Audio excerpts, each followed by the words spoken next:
Hi, Taos. Thanks for coming out tonight. Tonight's kind of a special evening.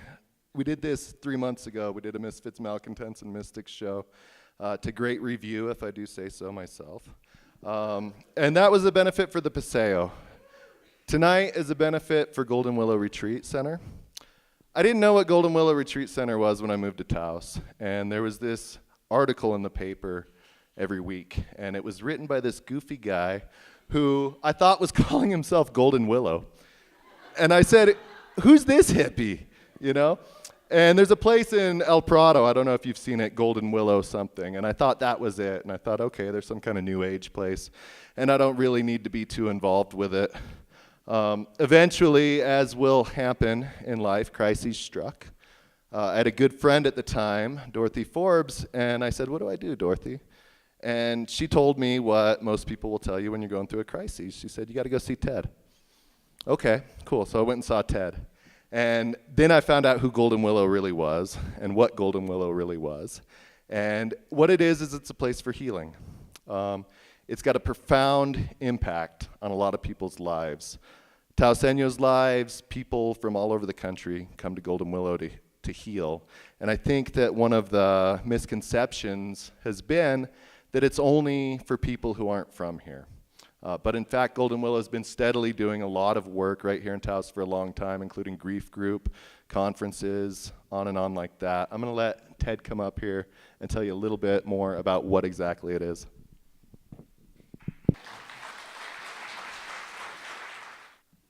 I don't think I can do that better than Clint just did it. Now, Golden Willow Retreat is in Arroyo Hondo, and my wife and I founded Golden Willow Retreat with the idea of an emotional sanctuary focused on transformation from loss. And from there, it has grown, and a big part of tonight, and I want to thank all of you for being here, is the proceeds go to help so many people in northern New Mexico. And so our grief groups in here, Santa Fe, we also hold in Espanola, and even in Portland, which is interesting, and sometimes in Cuesta when we get that to happen. The grief groups, our articles, we have a conference coming up in October, the end of October, is really to promote this idea that from loss we have the opportunity to transform and actually turn to passion and service and find life, real authentic life again. And I'm hoping my piece tonight will actually help shed light on that. Clint, thank you. Clint has a way, I was talking to someone else about this, of having friends who love him and he loves, and putting them where they are out of their comfort zone. And so I read last time and checked that box off. I did it one time, I'm done. And so I think Clint decided, well, I know how to get Ted back on, is to have the proceeds go to Golden Willow Retreat. And so once again, I get to find myself in that discomfort of speaking in front of an audience I can't see. And also, as the grief dude, not speaking clinically, but from my heart. And so I want to thank all of you for coming. I do want to take just a second to acknowledge Kathleen Tomlinson, who died this week. And as we're reading and writing and celebrating the communion of literature, she has helped so many children, many of them who are now adults, to have the opportunity and gift of reading that otherwise they may have never had. And so, blessings to Kathleen. In the year 2000, while nestled in Brevard, North Carolina, I took a great sigh. As I inhaled fresh air, I thought to myself, life is settling.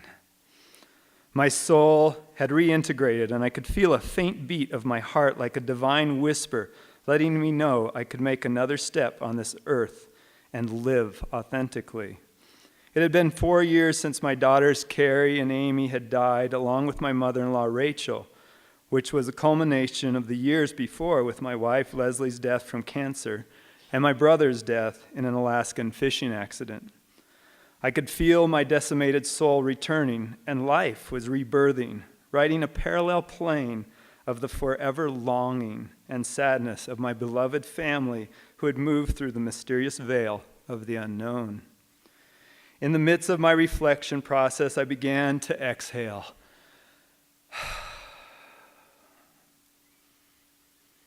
And in that moment, my present and future life came forthright through the door. Marcella, my girlfriend at the time, and now my wife, came into my consciousness and asked the most innocent and profound question. Have you ever thought about going back to the Southwest to manifest your dream or whatever it is of a sanctuary focused on the recovery from loss? I flinched and retracted from this question as I felt missiles slam into each of my historical wounds, fears, and truth. This moment in question was the key that spoke so clearly that I realized we had already embarked on a new journey, and it was time to move out of comfortably numb and step into the world of service for those who may be in need of support during their time of chaotic hell of loss and transformation. After leaning and stepping through my resistance of, you don't take your new wife back to your old life, we found ourselves embarking on the most amazing adventure of taking a dream and manifesting that dream into reality. Driving cross-country in our 1987 beige RV, Shotgun Shirley, and our Ryder truck, we actually started the momentum and the faithful leap to start Golden Willow Retreat, a descanso, a place of rest, a holding sanctuary that provided wisdom, safety, and love, which promoted one's self-empowerment to soar into their own truth, into their potentiality. Tonight, we've gathered here to hear stories of Taos, which is so deep in my heart and soul. I think of Taos and how it has raised me, and the bravery of my parents to come here in the 70s to start a pediatric practice and begin a new life. I also give credence to the amazing teachers who have gifted me with their presence along the way. Taos Pueblo, all my Hispanic friends, all my Anglo friends, all my which I'm not sure friends, and all those other cultures that sometimes we don't know. People like Ernie Blake, who would get so angry at us and tell us what we had done wrong in the ski valley and how we were in so much trouble, but then make sure as we left his living room that Rhoda gave us chocolate cake. Jean Maillet teaching us how to ski, but telling us so profoundly we needed to crest the mountain like a woman. Great advice, but being 13, it didn't make a lot of sense. The ski valley taught me how to be present, and it held me safely and firmly. It also told me when I wasn't present by throwing me down on that white blanket. It now holds, and that ski valley now holds my family's ashes as they have returned to Mother Earth. Tonight I'm going to be reading 2 vignettes that I wrote that have helped shape my life and are such a deep, inseparable part of the motivation of Golden Willow Retreat, as well as Taos, allowing me to be open to have these experiences. My brother Rob will finish this 10 minutes as I've wanted so deeply to have 2 brothers of my brother Richard, who had died on this stage at one time, this stage that was Richard's passion, Richard's home, the Glass Menagerie, Wizard of Oz, his light, his passion. And now he gets to smile and get even with us for all our big brother moments as Rob and I squirm to allow his beaming light shine with us on this stage. Mystics are real. Amy's guardian angel, told by her father. Amy Cameron Wired was born October 20th. She came into the world in a hurry with a short labor and a ha! This seemed like a laugh, a celebration of birth and life. She continued with this celebration of life and a loving heart for all she came in contact with, and she left that life contagiously radiating heart beating within each heart she touched. On February, Amy's mom became sick, and Amy quickly found her parents running down to the hospital, seeming very serious, and more found herself sleeping over at her grandparents' and aunts' houses. Within a week, Amy was baptized, and her parents were to sit down, both Amy and her older sister Carrie, age 3 at the time, to let them know their mother was sick with cancer. As a matter of fact, sarcomatoid renal cell carcinoma. At this time, no one had lived longer than 7 weeks, and were all over the age of 70. Yet, Amy's mom was only 28. Soon, Amy found her mom in the hospital for surgeries, for chemotherapy, and other treatments for her cancer. Soon, Mom seemed gone more than at home, and when she was home, quite often, she was very, very sick. Her mom always found time to show her love and allow Amy and her sister to know they were so special, and her daughters. One day, as I was putting Amy to bed, she asked me if I saw the man in the corner of the room. I became nervous, as this seemed like a pretty serious mental issue. The stress of mom being gone quite often for treatments. Maybe I'm just really a bad dad? Had my daughters been molested or abused in some way I didn't know? I did not know, but knew I had concern. I sat down by my little girl, and without wanting to squelch Amy's vision, I started asking some questions. What does this man look like? Where is he? Does he scare you? The answers were straightforward. Amy giggled at me and stated, Dad, can't you see him? He's right there in the corner. He is an Indian chief with big feathers for a headdress, a soft face with a reverent look of intense eyes, large nose, and a pierced yet loving lips. Amy did not use these exact words, as she was 2. But it was clear this chief gave her safety and security in a time where all that was being questioned, in a time where each answer depended on the next medical test. I was a school teacher at the time and went to school the next day. And I told Amy's preschool teacher, who's named Michelle. She was a tall Jamaican woman with a strong and silent presence. Michelle could see the worry in my face and took me aside and told me her beliefs. Ted, a child comes into this world and does not have the adult filters that stop them from seeing spirits and the ability to communicate or share with the other side of the veil. For some reason, growing up in Taos, this made perfect sense to me. As Amy really did not seem afraid and actually seemed assured of some sort of safety by this chief in her bedroom. Our small family home was built on a mesa, and it was filled with pot shards, arrowheads, and other evidence of past communities that had once lived on the same mesa. Somehow, Amy's chief continued to stay with her every night, gently and quietly for the next 2 years. It seemed that Amy felt safe, grounded, and held by something bigger than her parents, her aunts and uncles, and grandparents, and something so much larger that could be comprehended by humans. For the next 2 years, Amy was held within the security of the other side. When I checked in, Amy would just seem so amazed that her silly father couldn't see this dude or trust him and feel the safety that radiated out into the room. It was like Amy understood and had a cocoon in the midst of a very sad story happening right outside her bedroom door. As her mother stated, each family member was being reborn, and this death-birth process was starting to happen.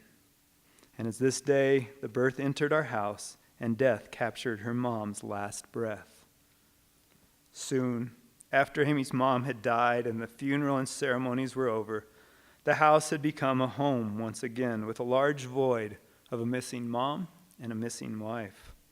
One evening, there was a ceremony in which the house was smudged using sage and juniper, as well as a hell of a lot of prayers. The entire house was cleansed of sickness, cancer, medicine, and exhaustion. During the ceremony and right at sunset, an enormous gust came flying through the house, blowing open the back door, making all the blinds shudder radically, as well as pictures swinging, tennis rackets falling off the tennis stringer, and then the front door slammed, and then all was quiet. What a freaky moment. That night, Amy seemed tearful and tired. As I sat down on the side of her bed, Amy looked over me and said, "Daddy, he's gone. My chief is gone." Amy was never to see her spirit guide again. Possibly the ceremony or the death of her mom, or just her age, the veil had closed, and Amy no longer saw the other side, except through her long evening walks, talking to her mother as she looked up at Mommy's star, which was the morning star, twinkling back into her eye and the tear upon her cheek. Both Amy and her sister continued to grow and heal. As Amy spoke, it was as if her mom and the chief were of all one energy now. Amy could not see her mom, yet she knew she was held and loved at all times by her mother.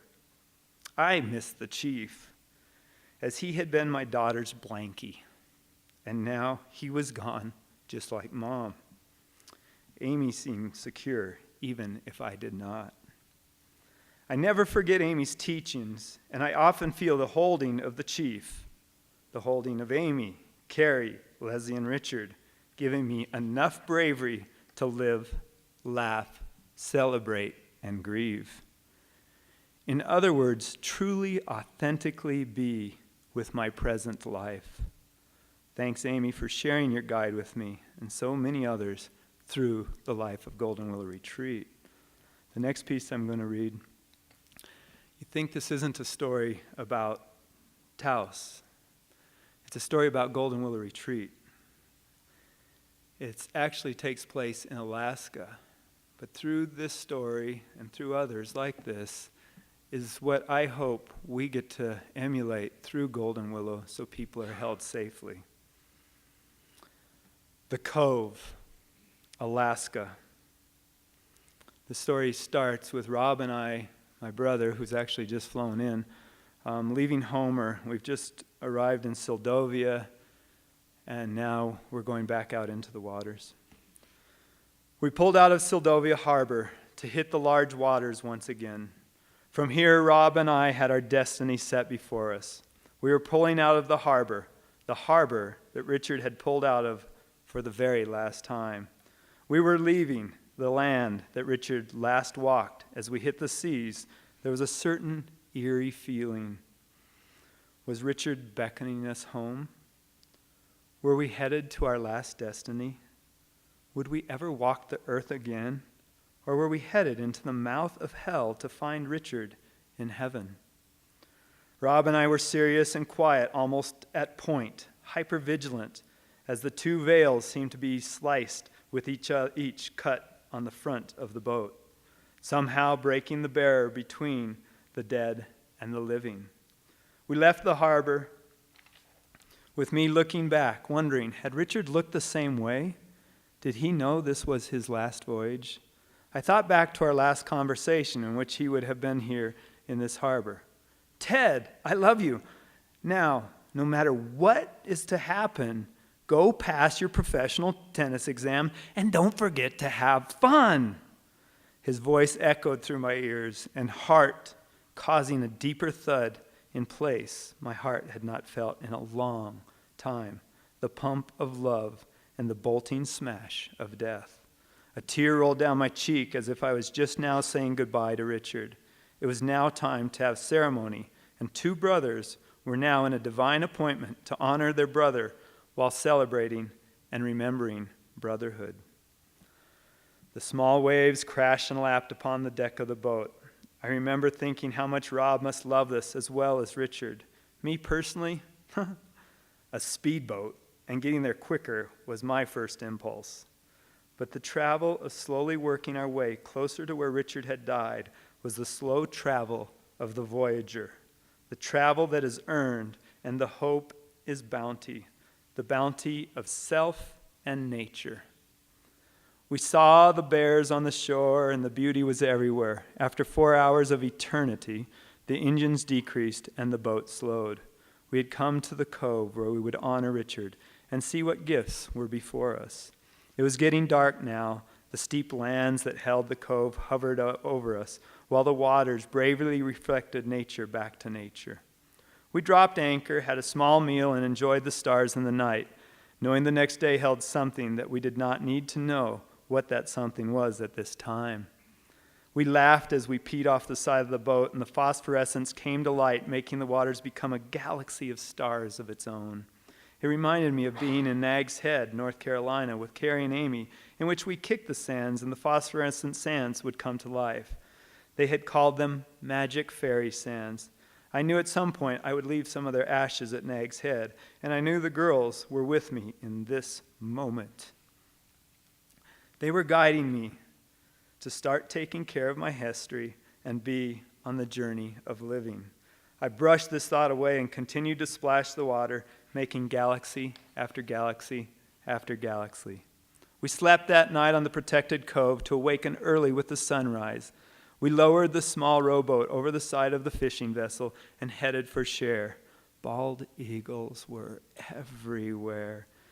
In some of the dead trees, there were up to 15 eagles. It felt as if they were our guards and witness of our time in the protected, sanctified cove. As we rowed to shore, an enormous bald eagle just sat in the tree above us, and as we were watching, quietly and moving to shore, there was a sudden crash, and the boat came to a screeching halt. Both Rob and I lunged forward to the bottom of the boat, and then out of our shock began to laugh, as we were both looking up and did not notice that we had run aground. The big bird looked down at us like we were totally ridiculous and flew off. As he took flight, 3 feathers fell from his body, which I was able to catch. 3 feathers that had never touched earth were now in my hand. I felt as if I had been given a kiss from my little brother and Carrie and Amy. I was supposed to be here in the cove and here on this earth. An otter swam by, and we prayed and blessed this place. We honored Richard, and we honored life. We wandered around in which feathers were everywhere, sitting in the enormous palms of the plants, as if giving us offerings and gifts. We meandered farther, in which we came to a small river that salmon were working their way up the stream, bright in color and working so hard. I felt as if they were a reflection of me, and I was working my way up the spring to finish my journey or begin another. Our time on the cove was completed, and the dangers of death and nature had returned. I rowed and picked up Rob, and we blessed the cove while rowing back out. This time was a holding for me, maybe the first time I had stopped.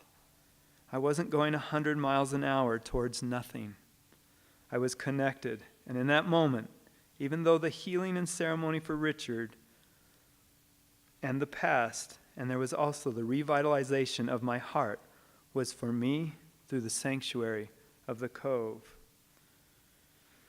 That is why we have a chapel at Golden Willow, so there can be a cove here. I wasn't joking. My brother from Homer, Rob, just flew in a couple hours ago, and I've asked Rob to read tonight in honor of family.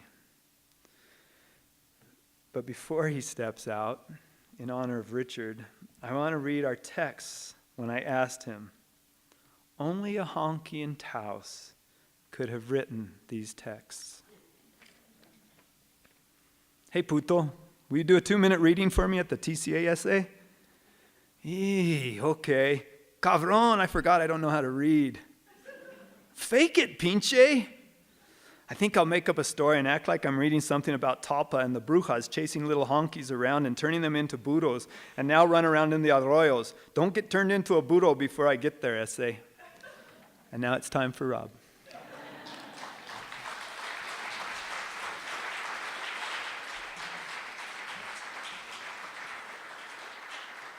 Greetings from Alaska. Bring northern lights and seals and whales and just amazing energy, and I feel it here. Can you hear me now? So I'm giving you a blessing from Alaska and the northern lights and the North Star and whales and seals and ice in the ocean. And I left Barrow yesterday and it was 31 degrees and snowing. So I wish that for you, this abundance that I've experienced in Alaska, and I hope it snows like crazy for you people. So I wrote, Ted said that I needed to do a writing and read from it. What I got to was witnessing Ted, devastated little brother. I greeted him with a hug, and I said, I missed you, little puto. That's all I've got. Ted arrived in Alaska, and he was beyond shock. He was devastated. We got him out on a fishing boat, and I took him out into things that I'd kind of become accustomed to and probably take for granted. And it was just wonderful to see Ted to be in that environment and just absorb it and love it and kind of heal himself. And the healing was started almost immediately. He was just so present and just available. And I could point something out to him, and he was just so appreciative. And we went out into some pretty rough seas, which for me wasn't too bad, but I know Ted was pretty wigged out about it. And when we got into sanctuary, he was just so appreciative. And again, you know, I'd always taken that for granted. And I guess through my time away from Taos, I've learned just what a wonderful place Taos really is and the sanctuary that everybody here has created, and just how wonderful that's been for me and to take out into the world. And you know, the humor, just the people, the love for humor and life here has just served me so well out into the world. And I thank Taos. Thank you all. Rob runs a commercial fishing boat, and in the past, a few years ago when I was really shattered, I called him up and I said, Rob, I want to come fishing. And he talked to me for quite a while. He said, let me ask you if that's really what you want to do. And, and it turned out it wasn't, but he told me, he said, you know, I've always got a place for you to come visit here in Alaska. And that's the Wireds. They're open like that. So Ted's story is a story of rebirth. And Kirsten Figursky was a midwife here for many years in Taos. And Kirsten's always special to me because she birthed my youngest daughter, Amaya Love. She was there throughout the whole pregnancy, throughout the process, and that's one of the things I love about this town and this community is that things get interwoven and they intersect in so many different ways. So that a couple years ago, Kirsten came into the Golden Willow community, and she now is working for Golden Willow. And I asked her what her title was earlier, and she told me, and I said, can I just call you the goddess of Golden Willow? And she said, yeah, sure, that'd be fine. So, Kirsten Figursky.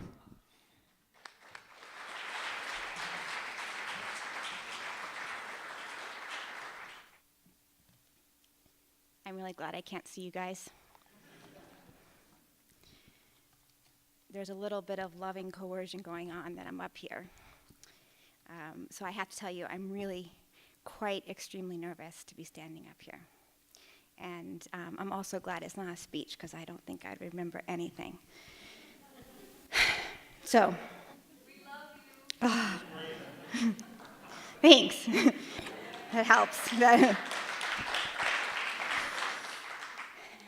So, it is a testament to my love for Golden Willow that I'm here at all. Falco and I have lived and worked and raised our daughters in this town for the last 15 years, and still I do know that I'm new here in Taos. My world has been the birth center, and I've been surrounded by births since 1997. But these last 2 years have not been easy ones. When the birth center closed this week last year, it was a small death for me.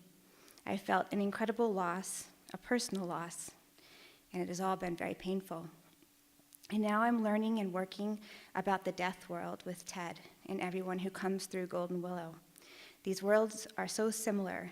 It is about providing compassion and support to those who are suffering in birth and in grief. And it's all so related. I can't even believe how related it all is. It all feels the same. I'm a student again, and I'm grateful. The Taos story I am choosing to read was written one exhausted morning after a birth. So these are your birth stories, Taos. And the names are obscured. No one will know who they are. It is called The Only Way to Birth. It was a 2-baby night and the first cold night in this mountain town. It is a late morning, so I'm in bed, drinking my coffee before finding some sleep. I'm thinking of you. I'm thinking of your birth, your sweet, insane birth story. Now my coffee is cold and I've eaten my hash browns. The dogs have been fed. I will nap and doze with my eye mask on. I will slumber deeply, restore, and try to nourish myself. I am waiting for an overdue mama. I imagine her contracting quietly at home. She's wondering, is this it? Should I call? How will I birth? So birth quietly, with tiny little sounds, groans. Was that a moan? A sigh? Does that sound like a push? Are the lights low? Can I find your belly to listen to your sweet child? It is dark, but the windows are open, and we see the mountain silhouette, consistent and trustworthy. Lights peeking in as the sun rises. You breathe, deeply and then shallow too, darkly and with joy. Your exhaustion exponentially more than mine, your body heavy and working perfectly. It is quiet in the room. It smells of oils and candles. So birth like a lion. Roar your baby out. Thrash and burn and yell and squeeze tighter. Yes, no, you're not hurting me. Can I take some of your pain away? We all wish we could. We always do. So let the train barrel through you. Hold on tightly. Jump out of your body and right back in again. Deep down sounds. Low in your belly. Growl. Yes, birth is like this. A primal depth. You may never return to this place. So feel it now, and thank you for allowing me to be here with you. So birth flat on your back, the knees by your ears. Wait, you think quietly somewhere deep in your head, this is not how I wanted to do it. I wanted to stand and dance my baby out. I wanted to squat firmly and grounded. I wanted to be powerful. Oh, you are so powerful, Mama. You tried every single other position in the whole world, and your baby chose this one. Be proud. You did it the hardest way. Pushing up against the bones, we watch your baby's chunky, creased little scalp appear and disappear until it slowly eases up and out. Like a miracle, it fits through the beauty of your open self. You pant, you breathe your baby out into your partner's hands. With tears streaming, because they always are, he lifts your child to you, uncontained in his joy and your exhaustion. So birth like it's nothing. Yes, please.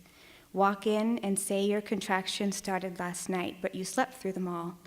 They are getting closer together, you see. They are getting closer together, you say. Oh, yes, see, you smile. Here's one now. Okay, it's over so quickly. I smile. I see. You are early, I think. And another one. I check, and you are 9 centimeters dilated. Holy cow, how do you do this? Why don't you feel the pain, the discomfort, the sensation, the surge, the pressure? Why is it like this? I can't believe it. Yes, Joan says, you are right. You are not a crazy midwife. She's 9. I didn't believe it. And soon the crown of your sweet baby's head shows. The hair so sticky and wet, and the nose is there. I can tell it's a girl. Not really. But oh, how sweet that baby's face is. And here is your baby, laughing and crying joy, everyone in the room. That was easy, you say. I'll do that again. Me too. So birth like you are alone. Yes, your boyfriend arrived late to the birth. Yes, you would not push until he got there. And when he did and smelled like alcohol, you laughed with joy that he was there for this child. And you cried like a young girl because you had to wait so long. And then he is there. He loves you and tells you he will never leave you. Thank you, thank you, thank you for giving him a son. He promises to be a good dad, and before you know it, he is gone. So she is putting her baby in the car seat and packing her suitcase alone. So birth in the middle of the room, surrounded by family, surrounded by friends. Someone is playing a drum. There is a dancing circle around you. You are caressed and loved. Someone gives you sips from a green bendy straw of coconut milk. Your hair is braided. Flowers drip from you, the blessing way belly bracelet sparkles. You are oiled and your skin is damp and warm. Your water leaks clear onto the chucks pad beneath you. You appear serene until the labor storm picks up, and then you kick everyone out and get down to business. Howling, you deliver your child to the world. You scoop her up and press her to your breast. I can't believe it. I can't believe it. I did it. You did it.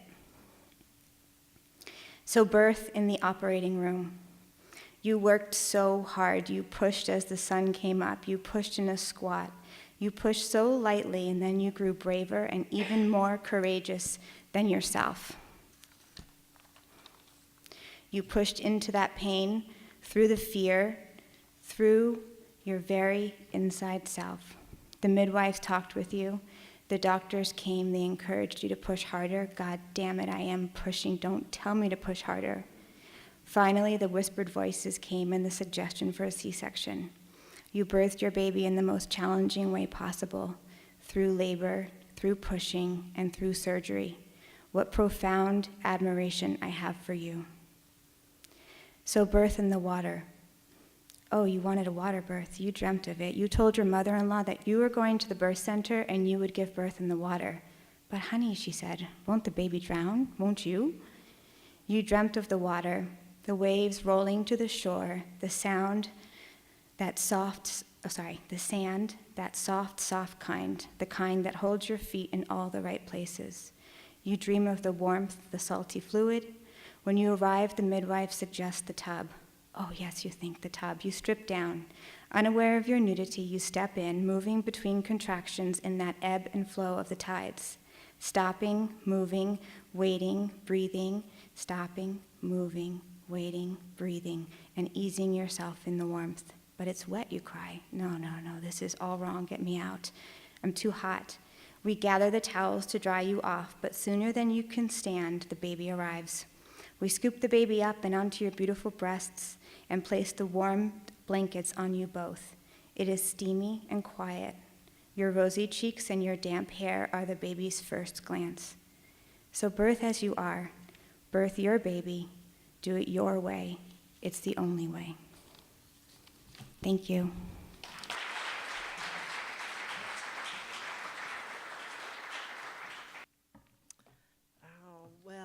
Welcome everyone, and I am just so honored to be here tonight celebrating Ted and Golden Willow. And thanks, Clint, for having me, wherever you are out there. I'm going to read an essay that's written in the form of a glossary. And just to remind everyone, a glossary defines difficult or unusual words. I have 4 definitions that I'm going to read. A Tao's glossary. Abuelita, granny. It doesn't seem possible that anyone 4'10" and 83 pounds could make you late for work, but that's exactly what Abuelita is doing. She's in line in front of you at Walmart at 7:50 a.m., telling a story to the only open cashier. You were on your way to your new job, and the one car in the parking lot was Abuelita's Lincoln, so you decided to make a quick stop, because where else in Taos can you buy a bunch of never-to-ripen, only-to-rot bananas, a $5 Top Gun DVD, and a roll of wintergreen Mentos? Shaking her tiny fist in the air like she's leading a revolution, Abuelita recounts her tale in Spanish. The Spanish from Spain, not the Spanish from Mexico. I've been told there's a difference. If you could at least eavesdrop on her story, arriving late for your first day of work might be worth it. But you don't understand Spanish from any country, so you don't have a clue why Abuelita is waving her arm or why the cashier is making the sign of the cross. Abuelita seems oblivious to your foot tapping, the time, or even the fact that she's in Walmart. Her opaque eyes dance the merengue as she pounds her fist on the counter. You're hoping she's nearing the climax of her story, so you inch your cart closer. She gives you a nod, then continues with increased vigor, her revved emotions, squeezing the creases on her face like an accordion being played by a tequila-soused musician. The cashier notices you too and shrivels you back into your place with a "what right do you have to live here" gringa look. Just then, you find great interest in Julia Roberts' photo on the cover of People. And for some reason, start thinking about your own granny. She's in a nursing home somewhere in the Midwest, and you don't remember the last time you heard her voice. Your grandmother is an afterthought, unlike Abuelita, who is still the venerated matriarch of her family and rules at the head of her table every celebration with her 9 children, 27 grandchildren, 56 great-grandchildren, and a couple of people she's not sure of family, but welcomes anyway. Unlike your grandmother, whose Midwest lifestyle has left her soft in both waist and brain, Abuelita sharpens her wits and muscles her back by dredging the acequia, consuming red chili by the kilo, and praying the rosary twice a day, each rosary bead named for every one of her 56 great-grandchildren. When you finally resign to being late on your first day of work, something inside of you shifts, and you stop caring about where you need to be and start paying attention to where you are. You realize you could glean some wisdom from Abuelita. So you spy on what she's buying to learn how you might emulate this woman. But there's no cart, no basket, and no brimming plastic bags. Abuelita isn't buying anything. So you abandon your bananas and your Tom Cruise, but pocket the Mentos, because you're going to need fresh breath while explaining to your new boss while you're late on your first day. In your car, you call your grandmother, and while you're praying she hasn't died, Abuelita backs up and dents the fender of the only other car in the parking lot, and that car is yours. She toots her horn and gives you the peace sign as she drives away. While inspecting your smashed bumper, you vow that the next time you step into Walmart, you'll give yourself plenty of time to tell a story to someone who cares and not buy a damn thing. Next definition is blue. Baby blue, powder blue, steel blue, ice blue, electric blue, cobalt, sapphire. Out of the blue, feeling blue, true sky blue as our Tao's sky. A 360-degree blue, a space cadet blue, freedom from chemtrails blue. We don't want big planes polluting our sky blue. Blue that mocks feeling blue, blue as far as the eye can see, and even when it's cloudy, isn't it still blue? This enchanting color has lured artists to Taos for centuries and has challenged them to paint it and name it. We boast over 350 days of blue skies and are renowned for our solar power. With this much sunshine, one might wonder why we don't have a dermatologist here for full time. Still, we love those blue skies, but the blue I like most is on Election Day, when Taos lights up blue. Taos remains a blue raft swimming in a red sea. In November 2016, we may be adding another color to the election map because many are feeling the burn of Bernie Sanders. Yeah! All right. I think the color for progressives should be rainbow.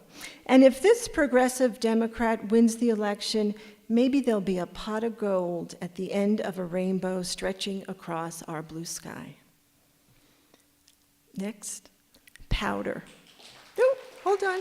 I got 2 more. Powder. Schools close, the town and county closes, surgeons at Holy Cross cancel their cases.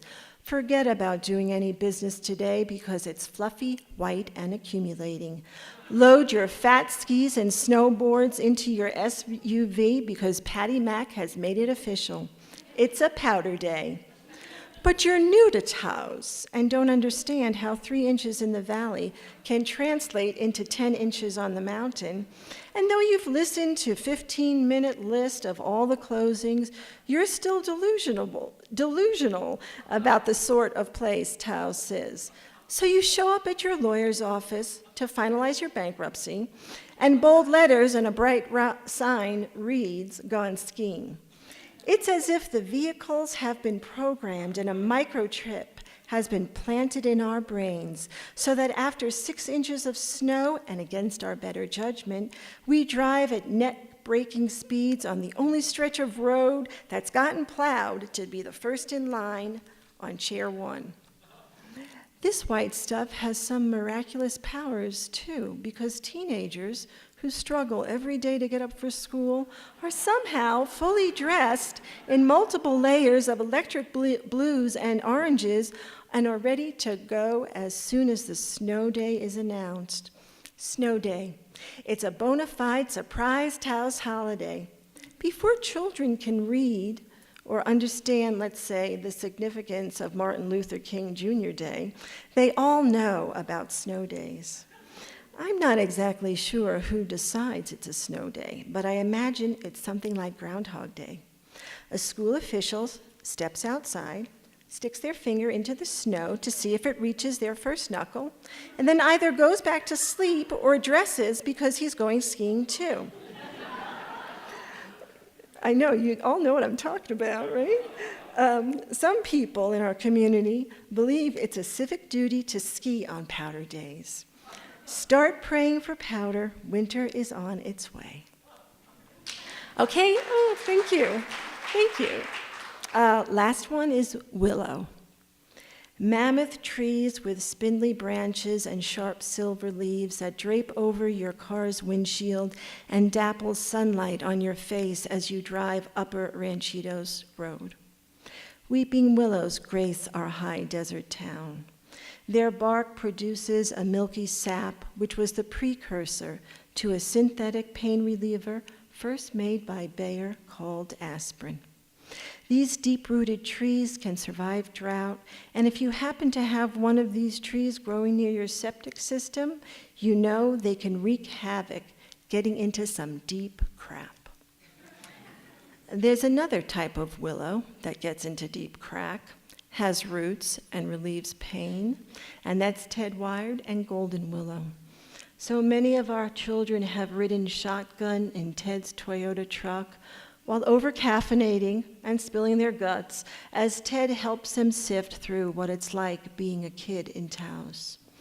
Golden Willow is the sticky sap that glues us back together after we've been struck down by a lightning bolt of grief. Maybe Ted has some kind of fairy dust in those pockets he's always got his hands shoved into.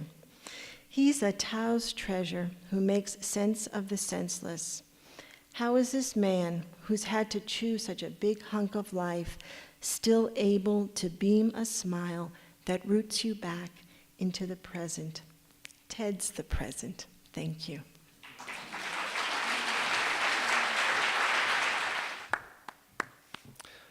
If I had $1 for every job I quit on a powder day.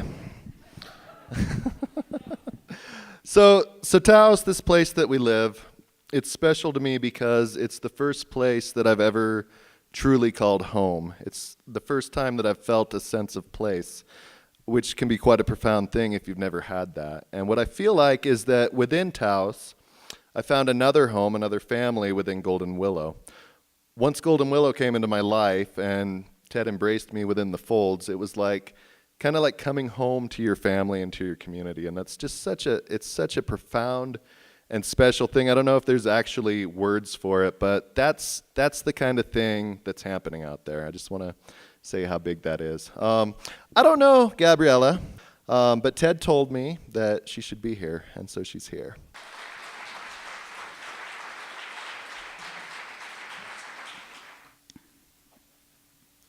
The art of witness.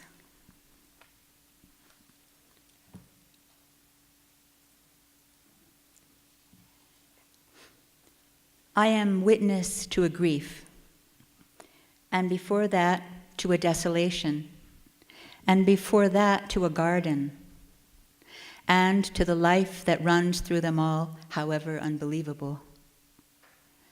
I am witness to a grief, and after that to a wonder, and after that to a resurrection from the pierced heart of death, and after that to a willow tree at the spot where weeping turns to golden.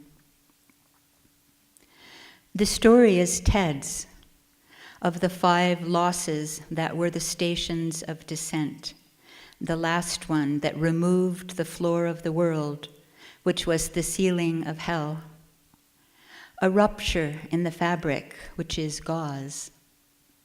But my story, and not only mine, is the witness of it, which is once removed and must be. Many witnesses sit in this circle.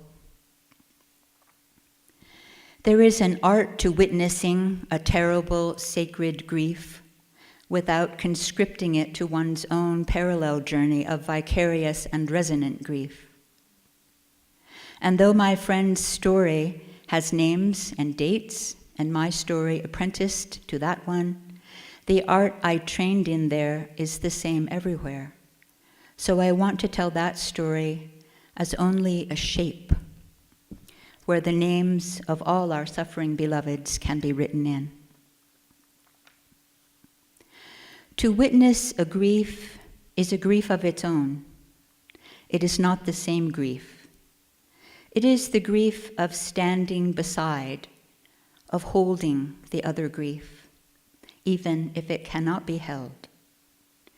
So you open your arms all the way out, around a hopeless little bit, and you keep them there like a cross. This is a sign to God to hold the rest of it. By the interconnection of your life with your friend's life, some of the grief is shared, but you cannot take it from him, even if you would, and you mustn't take it over or fall into it. Nothing must obscure the ruthless, singular, holy journey that is his. It is too much. It will never be acceptable. That's why it's this that pitches him through the absolute crack, right out of this world into another, even beyond hell, and he comes back, belonging to that one, wearing this one like a coat. This is true, and until it comes true in your friend by the alchemy of pitiless grace, you hold the vision of it for him, while his eyes are empty until his soul comes back to the house. Can I hold in wholeness my dismembered brother? How? Love. Continue. See, hear, honor. This is the mirror in which he is not a ghost. And this is the bridge to his island. Across it come the strands of grief that are my province. Every thread of that grief I must turn into light. Such a thing is possible because it's not the whole shroud, but some ravelings or a patch, even a great patch marked with my own rupture. Singing the song I know, I spin my grief straw into gold, and back across the bridge of love return the threads to him luminous, for the tapestry his soul is weaving in the abyss. How does the impossible become possible? I don't know, but I have witnessed it. Taos offers up many griefs to be witnessed, because the mountain is so strong, because the spirit burning here can't dim itself, because God must have pressed his fingers into the planet at a few points, and this is one. And so the winds can blow a person to tear off the rags around her light. So the speed of personal evolution is accelerated to breakneck, and there is no seatbelt. So if she's not sitting at the central shrine of her carousel, she can fly off the edge like a matchstick horse into flame. The seduction of addiction, the wrong kind of madness, historical darkness surfacing too fast to transform. I drive across the gorge, over the bridge, deafened by prayers and adding my own, for those unwitnessed, too young, too alone, who gave up at this spot before the light broke through. How do we witness these griefs together when there is no golden yet? How does the path of brokenness lead to the unbroken? I bow to you, pilgrim. I bow to your journey, Ted, to the light from it flickering on my journey's face. There is a pole star, the same all night, a north star around which this dizzy, broken-hearted night sky turns. It's an easel set up in the wind. It's an altar flame in every shape of temple, a wailing guitar on the plaza that sends a voice. It's the morning after morning ceremony at the foot of the mountain, drawing up the sun.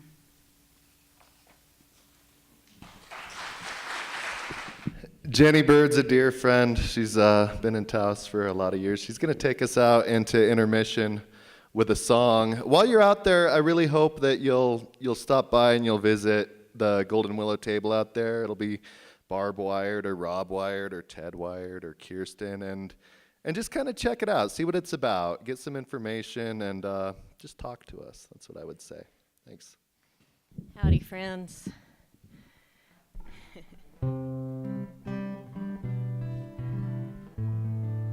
This is the first place I came to on the 4th of July in 1978. There was a play going on here, and I walked into this room, and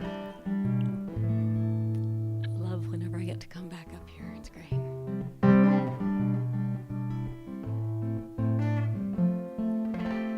So this song actually happened in SIDS after Joe and Peggy had been killed, and I was crying so hard with a friend, and we were holding each other, and we were actually holding each other so tightly that we were keeping each other from falling down.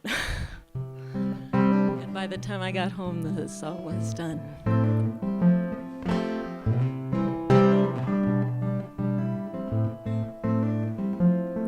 There's a love we have for our children, a love we share with friends, a love that lasts forever until forever ends. There's a love that burns through a stranger's eyes, that singes into you, and a love that pours from our broken hearts and stains like blood right through. How do we stay upright, one foot in front of the other? We hold up each other. We hold up each other. There's a love we have for our family, by birth and by choice. A love we feel when we recognize the sound of that certain voice. So when you find your companions, your sisters and your brothers, hold up each other. Hold up each other.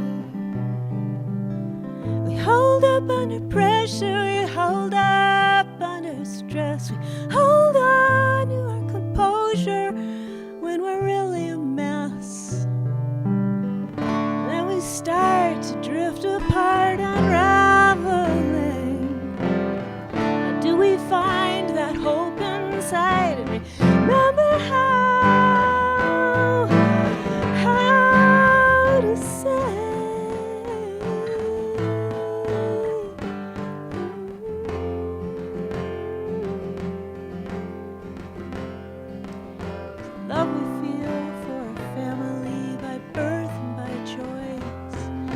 love we feel when we recognize the sound of that certain voice. So when you find your companions, your sisters and your brothers, just hold up each other. Hold up each other. Hold up each other.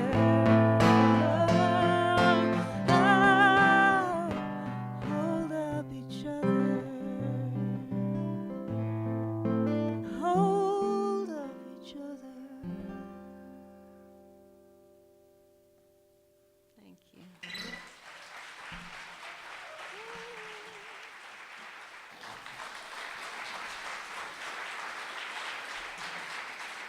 I was on my errands in town for the week once, coming in from Lama, our little valley up north. I was pissed and I was puzzled.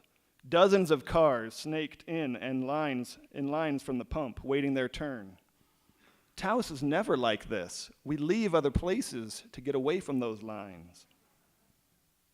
My breath was white in the cold as I peered out the window. Suddenly at the pumps, two men got into a fist fight over the same nozzle. What the fuck? I backed up to get out of this crazy situation, and I decided to shop for groceries instead. I pulled into Smith's looking for that usual parking place where there's so many, and instead I started circling and circling.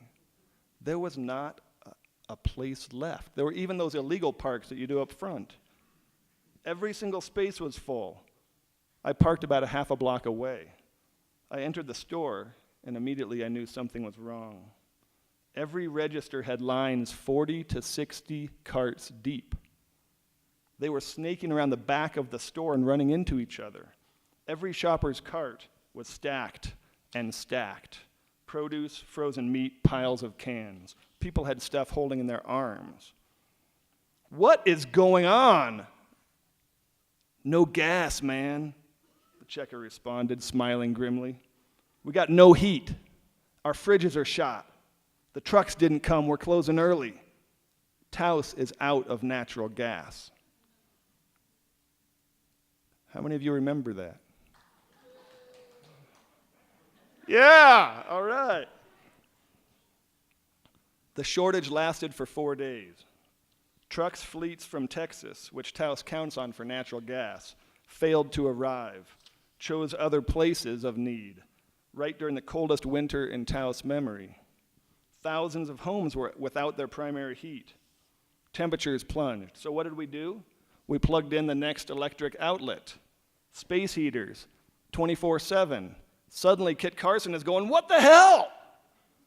The spike of sudden energy caused a whole domino effect and threatened to block the entire grid. People panicked. Stores dependent upon natural gas closed without warning. It led to the kind of crowding and confusion and hostility that I found at that gas station. Like a row of falling dominoes, the building blocks of business as usual fell in Taos. My big lesson, I saw just how easily the veil of civilized normality can slip away. Lots of good stuff happened too. Unexpected aid and neighborliness prevailed. Neighbors went door to door checking on the ill and the elderly. KTOW Radio became a support network. Scores of people called in to offer each other food, firewood, heaters, blankets, carpooling. Even though it was rough, I saw humanity and hospitality in the midst of hardship. This 4-day shock taught me something. I saw the chaos and the community that can happen when things rapidly fall apart. Since that time, I've learned that this is somewhat normal. It is not abnormal to feel this in crisis. There's a book aptly titled A Paradise Built in Hell. It examines the power of community that comes during disaster. We don't even have a language for this. We cannot welcome disaster, but we can value the responses. This is when wonderful comes wrapped in the terrible.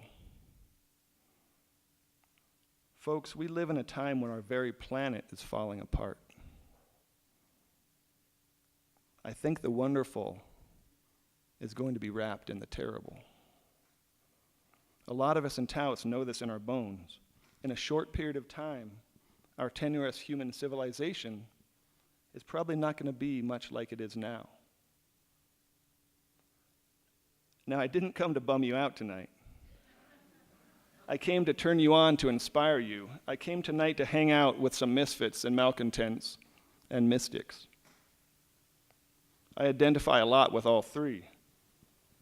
In fact, there's a lot of us here in Taos who might identify with all three. But in Taos, I even feel more of a misfit because of two other M words. I'm a Mennonite.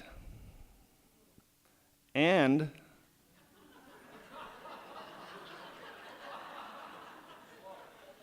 I'm a minister. Surprised, you might be. I've been here 16 years and I've never told many people that. You might know me as a public school founder or a wilderness guide or a social activist or a soccer dad, but you probably didn't know I became a Mennonite 20 years ago. And you probably definitely didn't know that I became a licensed minister in the Mennonite church 3 months ago.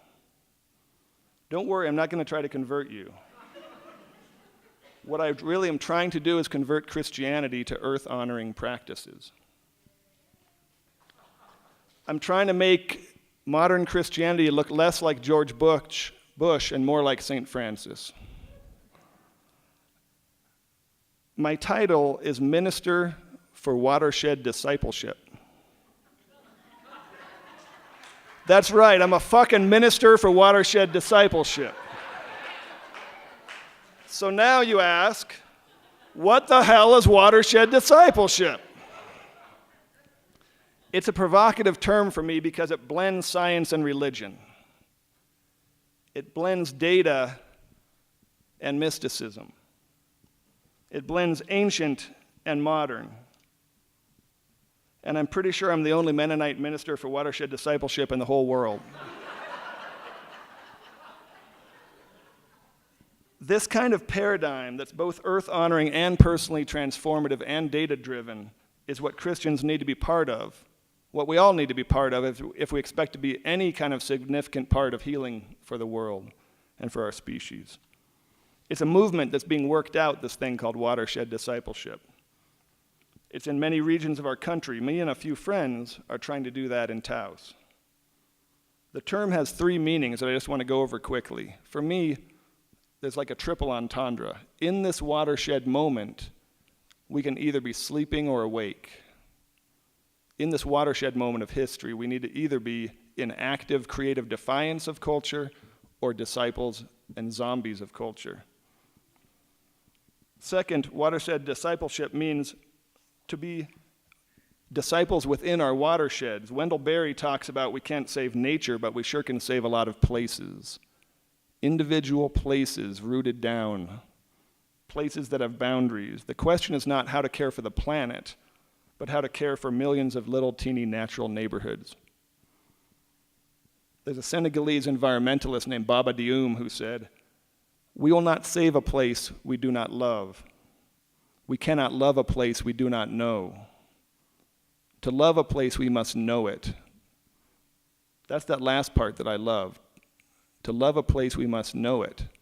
And when we love it, we care for it. I want my region to be my rabbi. I want to be a disciple of my watershed, not just in my watershed. I want the land to teach me. I want my land to form me. I don't want to form the land. We've done enough modifying of the land. How about if we adapt to the land instead of adapting the land to us? So if you're an entitled American like me, this idea is not only absurd, it's scandalous. Because I buy whatever I want, whenever I want, wherever I want. To limit myself to things that are so awkward and old like seasons? Or a water budget? Are just absurd. 5 years ago, my wife and I made a big shift. We wanted to be better citizens of our watersheds, and we started the school, and we did 10 years of doing really, really good work that was utterly exhausting. And we were ready for a big change. We built a yurt in our backyard and started living in it. A yurt is a 30-foot diameter tent, basically, and in Taos, when it's negative 20 outside, it's amazing. You can have 58 degrees inside. We had a wood-burning stove, but we became more than a little wild, I guess, for more normal America. We had a friend from Philadelphia. She just started laughing out loud when she saw our house. She came and started taking pictures. In today's world, she couldn't believe that we chose to use a composting toilet and carried water in buckets, like millions of other people in the world. We started conducting other life experiments, too. Instead of bemoaning our arid ecosystem, we began to explore what food could be grown here. My ranching friend Daniel started managing small herds of cattle, sheep, goats, and found that the sheep and the goats, like most people who have lived here for hundreds of years, they know it all too well, that those adapt well.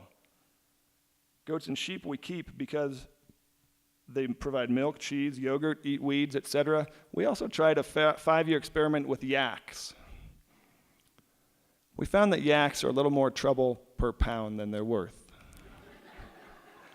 We found that yaks don't really get stopped by any fences. It's just if the food is better inside, then they'll stay. But if the food is better outside, they'll go. After 5 years, we gave that up. But that's what we're doing. We have the privilege and the window of time to try to adapt. Vegetables, fruits, we found plenty of the usual fare to work, but we've also adapted our taste buds. I now appreciate hand-grown cornmeal, new types of beans, high-altitude quinoa, plum preserves, wild amaranth, kale chips, broccoli leaves, squash, potatoes of new kinds. So I'm adapting my taste buds to the place rather than the other way around. Our friend Stephanie came by yesterday to plug in her electric car. We share a washing machine for 5 years, and now we share some electricity.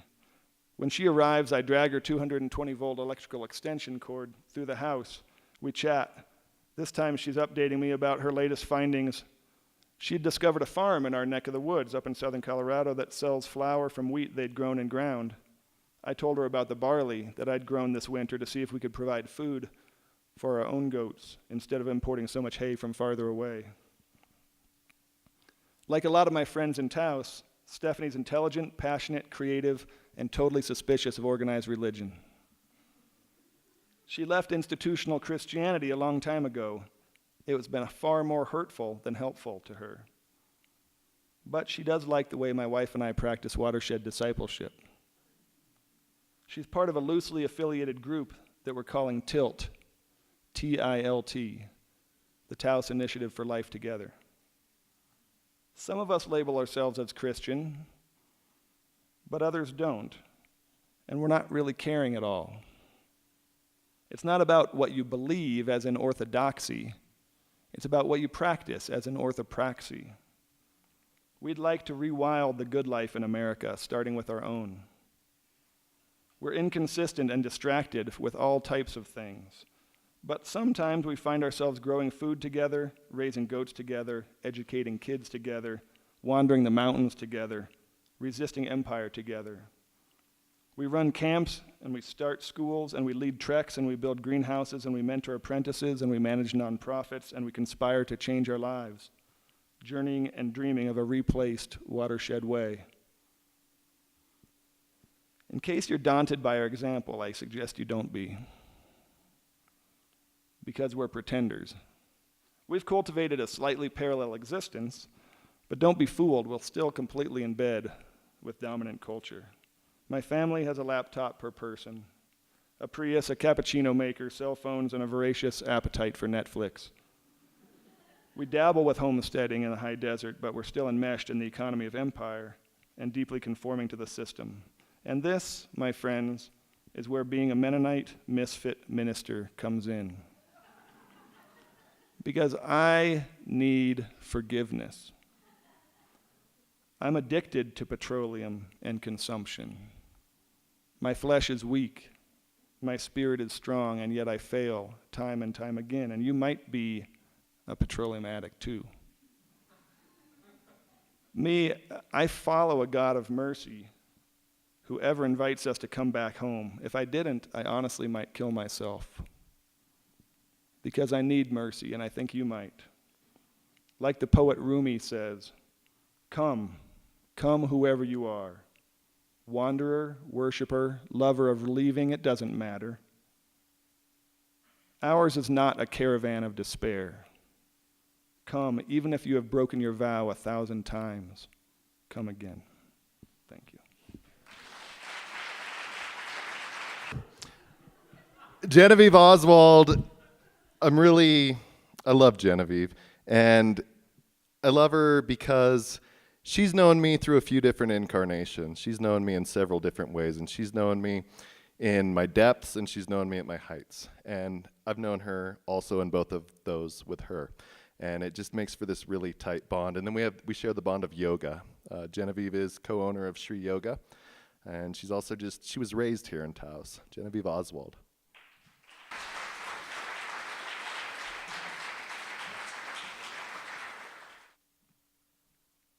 Hi, everyone. This stage, like Jenny and Ted's brother, is like my home. I first performed on this stage when I was 5. I love it here.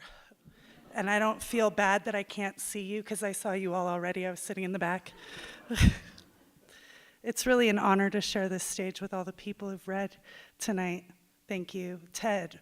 And thank you to all the people you lost to open this door for us, and all the people we all lost, because part of what we share in Taos is loss. And my dialogue is a little different from everyone else's, but I was sort of thinking, like as an introduction, we've all heard this on the radio, or like a friend, you're walking through the street and someone says, there was another jumper. And it like hits you. God, I hope I don't know who that person was. But you probably do. No matter our backgrounds, our present moment, and where we are going, one thing is true. Each of us is doing our best to paint a picture of our lives that we can frame into something we understand. As if framing our lives allows us the room to understand life in the face of our challenges, discontents, sufferings, loss, and death. There are as many ways to frame our lives as there are people on this planet. From ideas of ourselves that replicate other people, animals, places, and stories, to the archetypes of misfits, mystics, and malcontents, and everything in between. We frame the picture we see of ourselves in order to construct the bridge upon which we cross the stream of life. The bridge is the viewpoint from which we can glimpse the many thresholds we cross, the gap between life and death, looking forward and looking back, so as to tell ourselves with confidence that every choice and every moment matters. And ultimately, we do this because there is this endless curiosity in our deepest knowing asking, do I even have a choice, or has it all been chosen for me? Is it free will, or is it destiny? The query of the nature of free will versus destiny is the kind of trying thought that, like a labyrinth with tall walls, becomes an incessant journey for a curious mind. The kind of lattice of contemplation that even the most skillful engineer or philosopher finds an arduous task to successfully traverse. In the pursuit of understanding such complicated contemplations, we build bridges. Similar to a river canyon and framing our lives into something simple to understand, the question of the difference and similarity between free will and destiny runs deep through the landscapes of human nature, religion, philosophy, and spiritual practice. From the belief that there is no such thing as destiny to the philosophy of predeterminism, many bridges have been built to determine what is true and what is not. And like the man-made structures we use for crossing treacherous landscapes, philosophical and spiritual bridges are fashioned in many forms. The advantages any bridge claims over another eventually reveals that there is no one best way to cross to the other side, nor is there one truth that trumps them all. Perspective, the foundation from which we decipher and categorize all of our experiences, generally gets the final say in the choice of the bridges we build and why. Just as beauty is in the eye of the beholder, so is the choice of what bridge to build in the eye of the engineer. However, such a viewpoint can be easily jousted when looking at the many challenging circumstances of any given day and the countless choices of people that created those circumstances. There is generally an agreement amongst humans that life is a reality of challenge, and that if given the choice, no one would choose challenge over ease.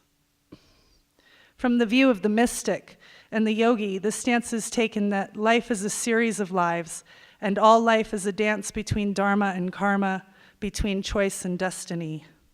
Such a stance would support a belief that each life is chosen as an opportunity or a step on the journey of the return to the one, the source of all consciousness and energy. From this perspective, all is exactly as it should be at any given point. From the view of the malcontent, it may be easier to say no. Nothing is determined, nothing is perfect. It is all chaos, and no choice we make will make any difference either way. The inner misfit wishes to rival both stances and say every choice is a ripple in the well of all the choices that were made, that it is all causality, personal belief is perspective. Depending on the lenses one chooses to view the world and frame their life, one could wind up at any and all of these perspectives in their beliefs, one or many times in their lives. Being personally born to a couple who claim they moved to Taos for my birth adds weight to my belief that I chose this life and where I came into the world just as confidently as I choose to live here now in this beautiful, mystical, and malcontented valley. There is no limit to the gift of living in a beautiful place. To be both born in a beautiful place and to choose to continue to live there into one's adult life adds a dimension of complexity, history, and nostalgia to the beauty that already exists. Where we live oftentimes depends on the many factors, many choices, many needs being met, and many desires being adhered to. And while there is no limit to the gift of living in a beautiful place, there is a limit to how any of us may choose to experience it. From a limited perspective, we may only see what is wrong, what does not work, what challenges us, and even a backdrop of generous beauty can't sway our perspectives or our beliefs. Over the years, much has changed here, as is the nature of time. The romantic dreams of my family withered with the violence of neighbors and the true reality that even in beautiful mystical places lurks an ugly, dangerous, and malcontented shadow. Classmates who were once innocent transformed into what would become of them. More than a few wound up murderers, murdered or dead as a result of the shadows of drugs, ignorance, and hollow spirituality that prowls behind the doors of many houses in this mystical valley. Others got out of high school and out of town, choosing to never come back. It is easy to say these paths are a result of upbringing or lack thereof, a result of circumstances or lack of room for upward movement, but is it really true? Are we ever really so in control of our circumstances and our destinies, or are we just navigating a river on an already worn riverbed? In July of 2011, a friend of mine stepped over the edge of the handrail into the deep and cavernous Rio Grande Gorge. His actions, his choice, opened my mind to a curious conversation. In grief, I was propelled to ponder if free will was truly a great gift, a tempting mistress, or a figment of human imagination. Glimpsing beyond the rhetoric of selfishness that dances in the company of suicides, I saw a choice that took great courage. Though I could vaguely see that free will can enable one to choose to stand with courage in the face of adversity, even if it meant leaping to one's demise. I also pondered if there was not also a hand of destiny in such an act. Were there not all the things that had happened from the dawn of time throughout the billions of years of evolution that had to happen to lead to that moment?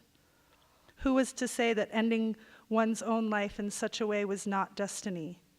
When taken into account that all of our choices are an accumulation of everything that has come before, was there really any way that it could have gone otherwise? Was there really any other place for the riverbed to flow? The drain-off event that created the Rio Grande Gorge was extraordinary in comparison to the norm of a long-weathered canyon like the Grand in Arizona. Who's to say such an event was not destiny? Who's to say it was a poor choice, an angry and selfish act by Mother Nature? Who's to say that any radical life event in nature or in human existence, though out of the norm, is not perfect? If it was not supposed to be that way, wouldn't it be otherwise? Like the cavernous gorge and the riverbed at the bottom of the chasm that flows through this valley and the mountains that cradle it, all things are intrinsically connected to what has come before and what will come to be.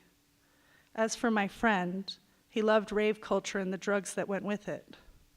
I know that ecstasy depletes melatonin, and the loss of melatonin affects one's ability to actually be chemically happy. He was a misfit who loved ecstasy, loved the lifestyle, and eventually could no longer sustain happiness with or without the drug. Such choices led him down a fateful road in the face of a family and a community that encouraged him to make better ones. Yet now he is dead, and dead by his own will. Guidance, in the form of gods and goddesses and the archetypes they represent, are other forms of bridges which humans span, with which humans span challenging obstacles. The goddess of the never not broken, Akilandeshvari, builds us a bridge engraved with the powerful knowledge that all things are divine at their essence, and in their imperfections are perfect. She holds us in the embrace of our imperfections, our broken understanding, our crumbling bridges, and whispers the truth that all moments are an act of destiny, from birth to death and everything between. The query of the nature of free will versus destiny can drive a mind mad in the search for truth. Couple such a case with great loss in the guise of suicide and the ego's desire to have and to hold tightens to a point of myopic rigidity. Bridging the gap of grief and understanding in such an instance becomes ever more arduous than before, and yet, in many ways, the only way to the other side is much like the leap over the edge of the bridge. It is here that Akilandeshvari, the mystic, the malcontent, and the misfit invite one to yield to the destruction of the ego, to surrender a desire to know in order to remain in contact with the truth. There is no one bridge that trumps them all, and no one truth other than the truth is always changing. In the end, perhaps, we are all partly free and partly determined, much like a suspension bridge, supported and supporting but malleable and impermanent, like perspective and beliefs. As for the debate of free will versus destiny, one thing is for sure.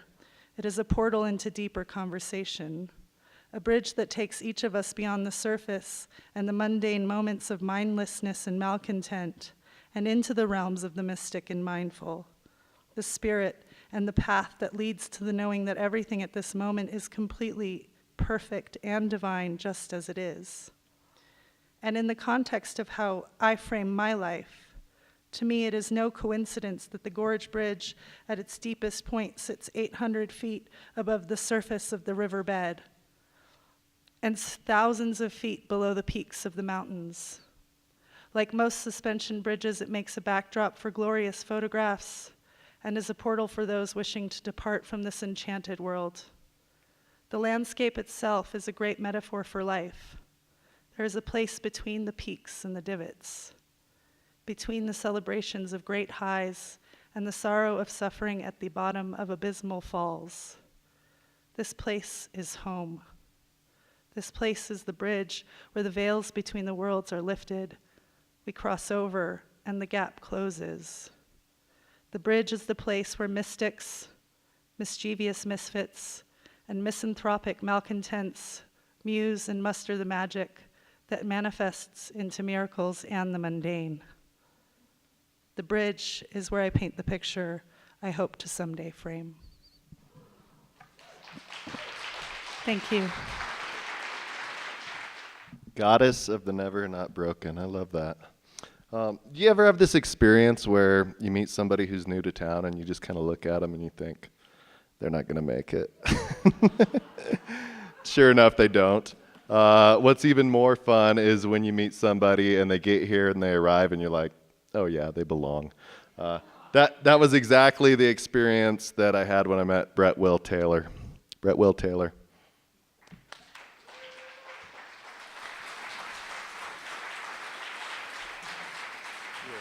And how about a hand for Clint?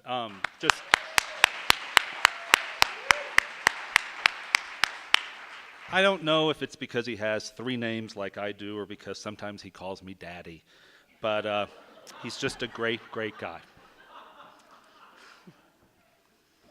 So how's everybody doing out there?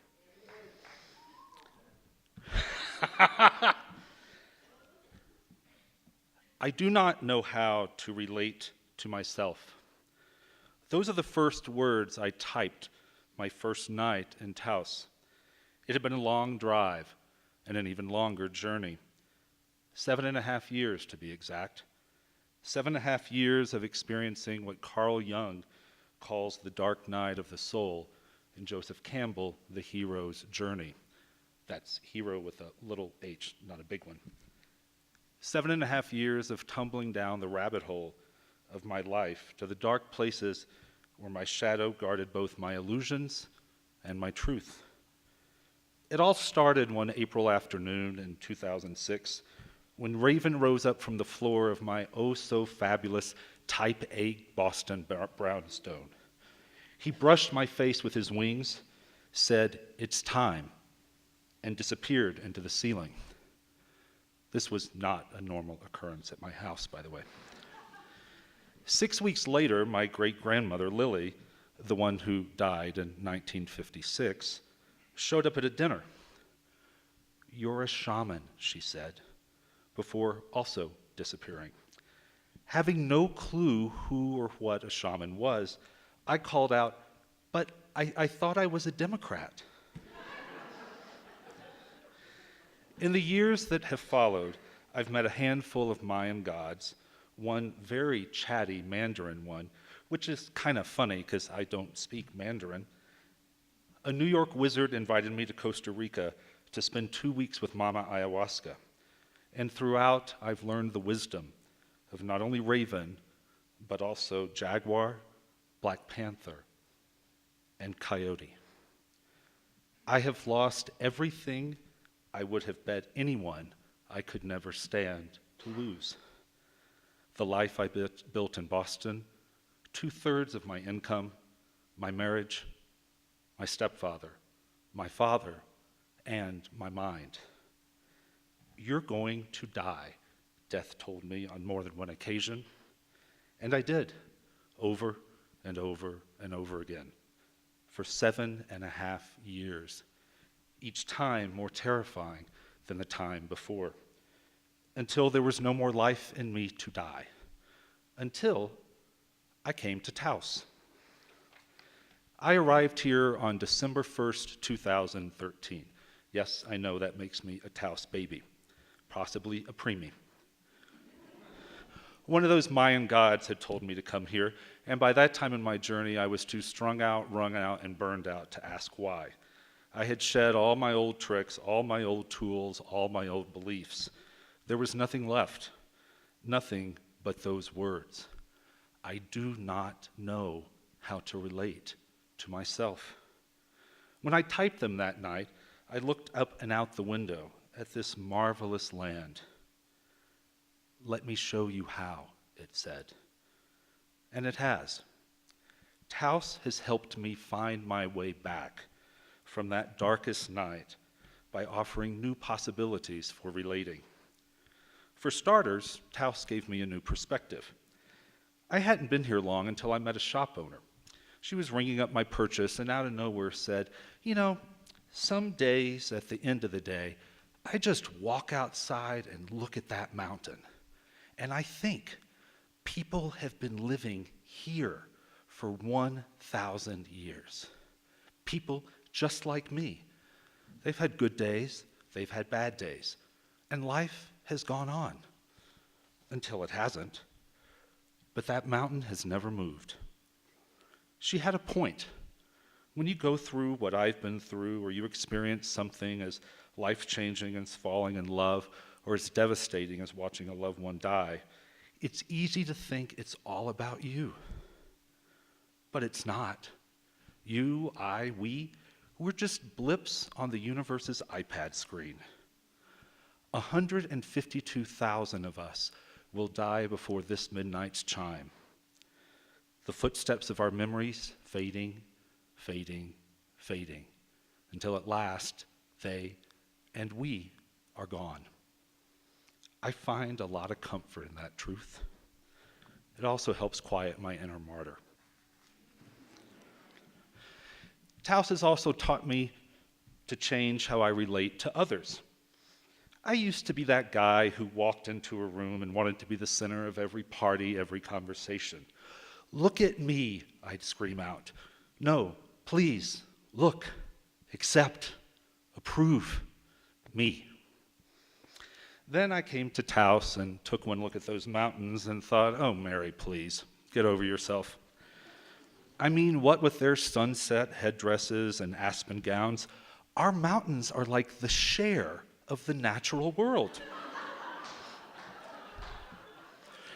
And just like that diva, they were fabulous before we got here, they'll be fabulous long after we're dead and gone.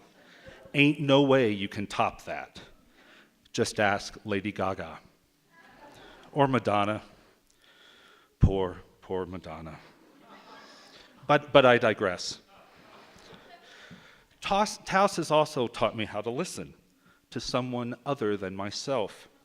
You know, there are times when I can get so far up in my mind that I swear I can see both Sarah Palin and Russia on the other shore. But living here has coaxed me out of my own thoughts, so I can hear the wonders of the world around me. It all started with Mr. Cricket. He took up residence in my first sublet. A charming fellow, I believed he was a lot like me, just another urban gay guy who needed to get away from it all for a little bit. At first, his chirps were cute. 3 weeks later, they were annoying. I mean, how long does one cricket live? A long time. But then, as I held up the mirror of my annoyance to my unhealed wounds, Mr. Cricket's sounds became instructive. They stopped being the noise of a household pest and became the music of a faraway place, a primordial place that made me listen, for its ancient melodies had lessons for my modern life. I hear those songs all over Taos. I hear them in the coyote's bark, the butterfly's wings, the rock's decay, and the snow's silence. I hear them tonight in this room, betwixt and between the Misfits, the Malcontents, and the Mystics. They are the songs that more than anything have taught me a new way of relating. A way that says, no matter your day, no matter your mood, no matter the season, leave a door open for the wildness to come in, for the mystery of life, of ourselves. In the end, it's all there is. You can't describe it any more than I can duplicate my mama's chicken fried steak recipe. But you can't deny it's here. Well, I guess you can. A lot of folks do, don't they? Spend their precious days trying to box in, wall off, suppress, control that which can't be controlled. But we don't do that in Taos. Now, sure, we may have some fun wondering whether City Council will vote the 500th time on where to put the farmer's market. Or if those chemtrails are actually Hillary Clinton's emails or strands of Donald Trump's hair. Or if Albertsons is really just fucking with us when they put up those signs that say 3's a crowd, and if more than 3 people are in line, they're going to open up another register. But we all know that stuff's just a bag of Fritos to tide us over until the main course. We know that Annie Dillard knew what she was talking about when she wrote, "We awake, if we awake at all, to mystery." So we seek that mystery here. We invite it in through our doors and our windows and our hearts. We cross its thresholds until we stand at that exact place where the known meets the unknown. We breathe it in until it transforms us. Until, to paraphrase Alan Watts, we see the folly in trying to put red paint on life's rose garden. Until we remember that we are all simply temporal beings, marvelous temporal beings, dancing our way around life's eternal thread. I can relate to that. How about you?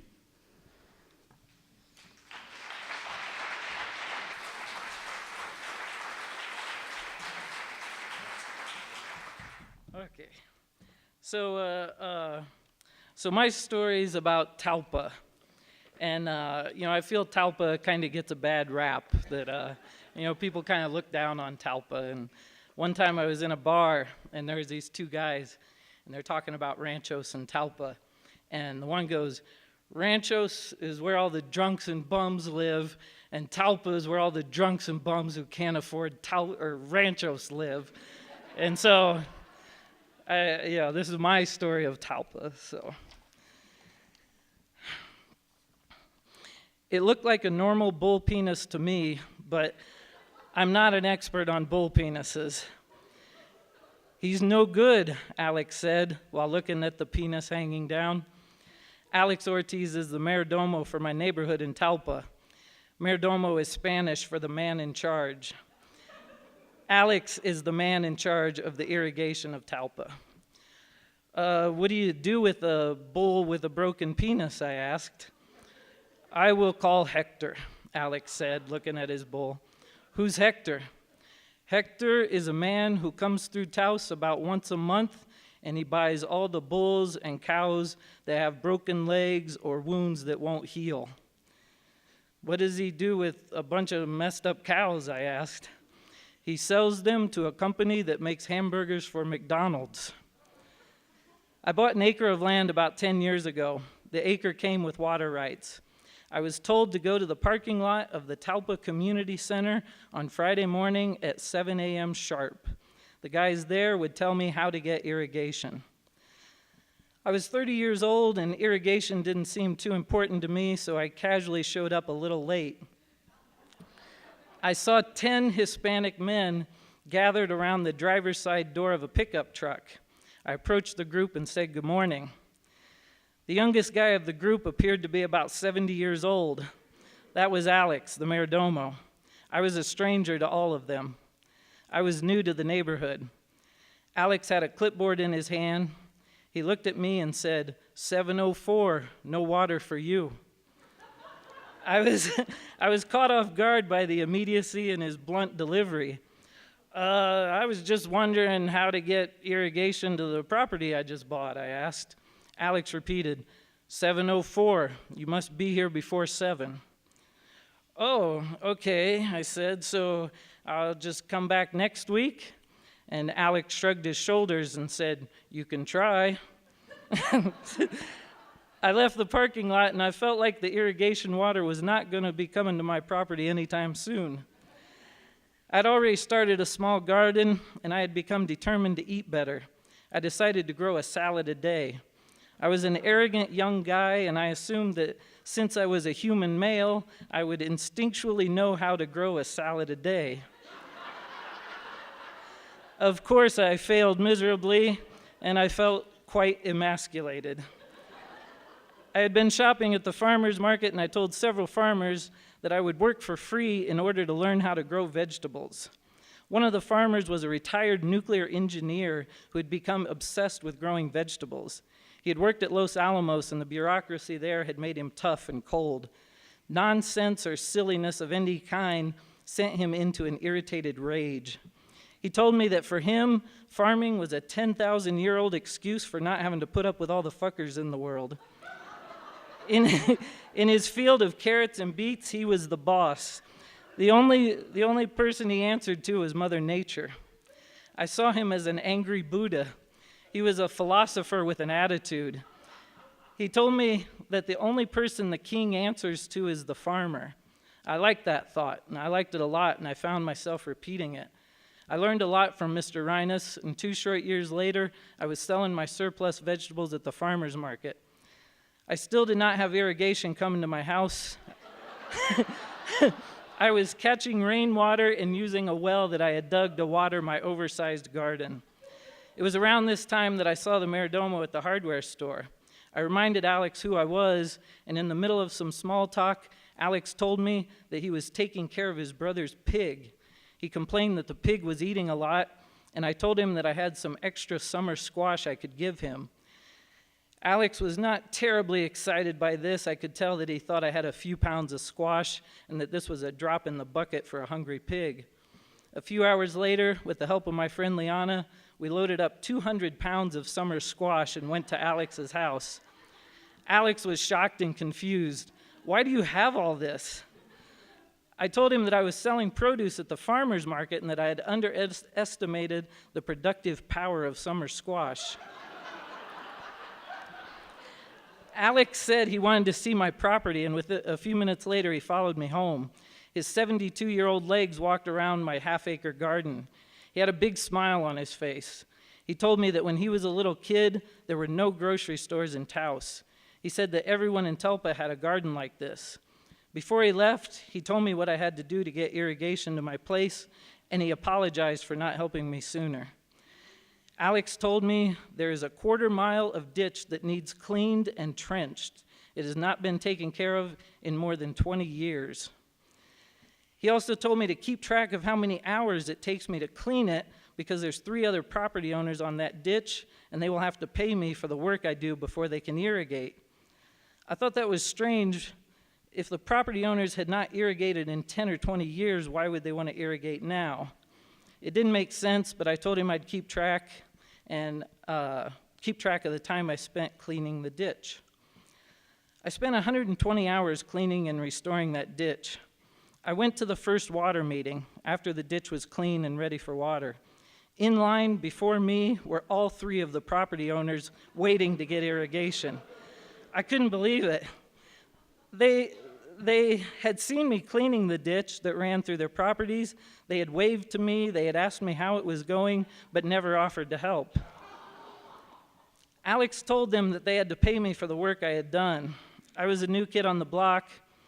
I would have cleaned the ditch anyhow, so I told them it took 120 hours, pay me whatever you thought was fair. One guy gave me $40, and the other 2 property owners gave me nothing. I remember one of the days when I was cleaning the ditch. It was near sunset. I was walking the ditch back home, and I could see in the window of one of the property owners' living room. I could see the guy sitting in a lazy boy chair in front of a big television. He was not wearing a shirt, and his big belly was sticking up in the air like a cartoon island. He was watching The Bachelorette. I remember thinking that everything in his living room looked soft. A soft chair, a soft pillow, a soft pink belly. For a moment, I was jealous. Life in the little room looked easy and safe. I remember looking down the tree-lined ditch. It was getting dark. The ditch looked beautiful and scary at the same time. The air had gotten cold. My hands were cracked. Parts of the ditch I'd been working on are 250 years old. New Mexico's only been a state for 100 years. I tried to imagine some of the people who've cleaned the ditch before me, and I thought about the families that first dug the ditch and what their gardens might have looked like. Up ahead, downstream, past the old school bus and past the abandoned exercise equipment, I could see where the ditch split. One direction went to my house, one direction went to a field of alfalfa. I looked back in the man's window one more time. He was eating Pringles potato chips from a cardboard tube, and the Bachelorette was handing out roses. Thank you. The politics of the acequia. All right. If you guys were touched by this evening, please consider donating to Golden Willow Retreat. Please consider reaching out to them in some way. It's goldenwillowretreat.org. We're going to do this again in November, and that will be a benefit for cancer support services. And then we're going to do it one more time in February, and we don't know what that'll be a benefit for yet. But if you have a Taos story, please consider submitting it. That's to me. It's lifeislove108@gmail.com. Thank you so much for coming out tonight.